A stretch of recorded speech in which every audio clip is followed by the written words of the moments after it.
जो गज़ल में पेश करूँगा, ये गज़ल परवीन शाकिर साहबा की बहुत ही खूबसूरत गज़ल है।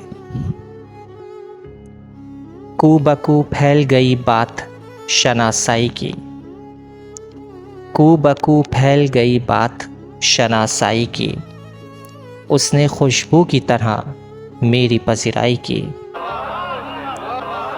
कैसे कह दूं कि मुझे छोड़ दिया है उसने, बात तो सच है मगर बात है रुसवाई की।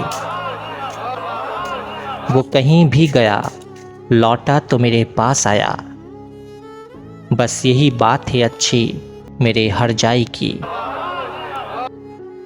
तेरा पहलू तेरे दिल की तरह आबाद रहे, तेरा पहलू तेरे दिल की तरह आबाद रहे, तुझ पे गुजरे न क़यामत शबे तन्हाई की।